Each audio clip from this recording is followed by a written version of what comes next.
Welcome back to Happily Home Cooking. These poor bananas are past their prime in life and getting browner by the minute, so we're putting them out of their misery and making some homemade banana bread. But not just any banana bread, we're making a decadent double chocolate banana bread with an easy one-bowl recipe with no mixer required. We'll be using some pantry staples including flour, salt, baking soda, and eggs.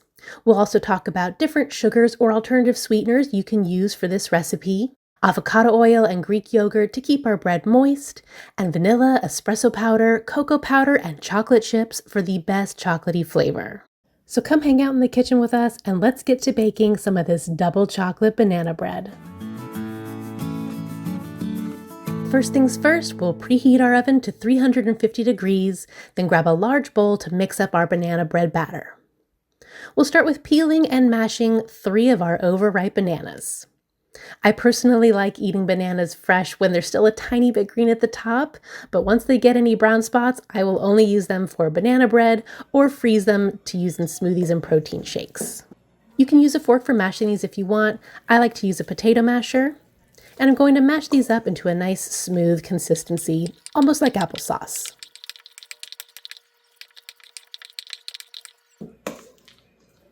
All right, now that the baby food is ready, we'll crack in 2 eggs, half a cup of avocado oil. We try to avoid inflammatory seed oils, so avocado oil is our go-to neutral oil.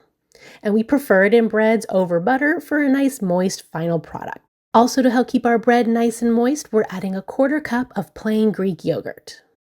This is a full-fat Greek yogurt, but non-fat yogurts work fine too. We'll also add a teaspoon of vanilla, because every sweet treat is better with vanilla.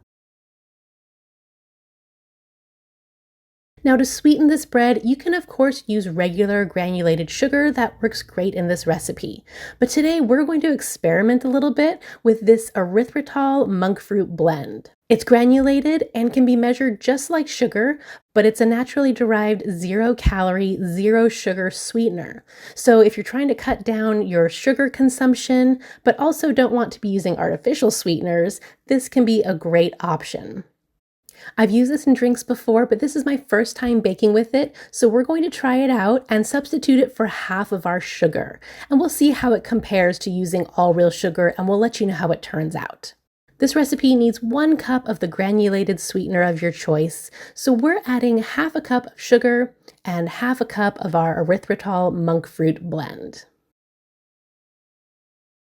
Last thing we'll add into our wet ingredients is a tablespoon of instant espresso powder. Coffee adds such a decadent depth of flavor to chocolate products, so this isn't enough to make it taste like coffee, but it is going to enhance the overall flavor of our bread. And we're going to mix this all together until it is well blended and our sugars have mostly dissolved. It's okay if the espresso powder doesn't dissolve fully right away, but by adding it to our wet ingredients, we're giving it a head start. And I promise you, you will not end up with chunks of crunchy coffee in your bread. Okay, so now onto our dry ingredients. We need 1.5 cups of all-purpose flour. If I was a good baker, I would mix these dry ingredients together in a separate bowl first, like you're supposed to, and then add them to the wet ingredients, but we're doing this the lazy way today and just tossing it right in. 1 less bowl to wash, and honestly, it turns out fine.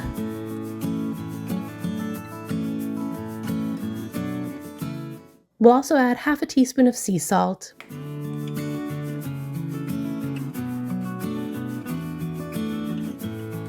and then we're going to sift in our cocoa powder and baking soda since they can both tend to be a little chunky. 1 teaspoon of baking soda and half a cup of cocoa powder.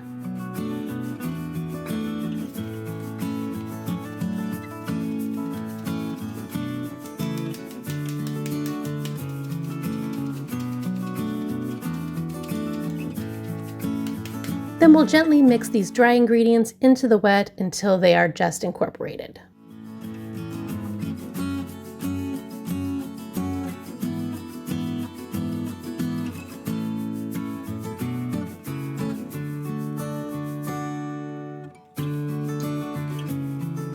All right, last thing to add in is our mix-ins. We're using dark chocolate chips today because our family loves dark chocolate. But you could absolutely use semi-sweet or milk chocolate if that's what you like. We're also adding some walnuts for a bit of extra nutrition and crunch. We'll chop up half a cup of the walnuts.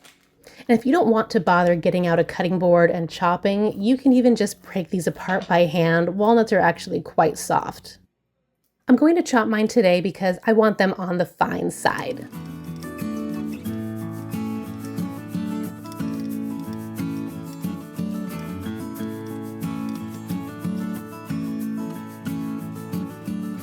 We're going to divide these in half, and I'll mix one half into our batter, and we're going to reserve the other half to sprinkle on top of our bread.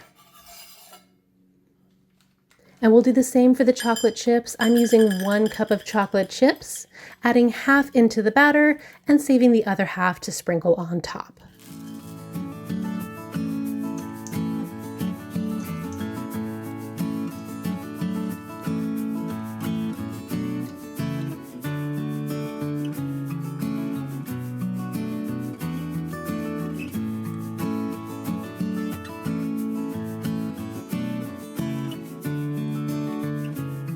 Once those are stirred in, we'll prepare a bread pan with a bit of oil.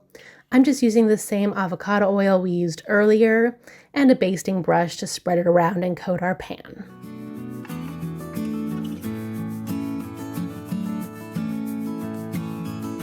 Now in goes our deep, rich, chocolatey batter.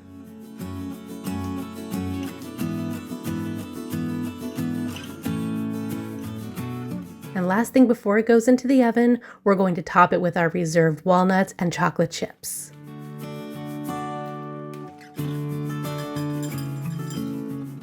Okay, into the oven it goes. This bread will take about 1 hour and 20 minutes to bake, or until it reaches about 200 degrees internal temperature.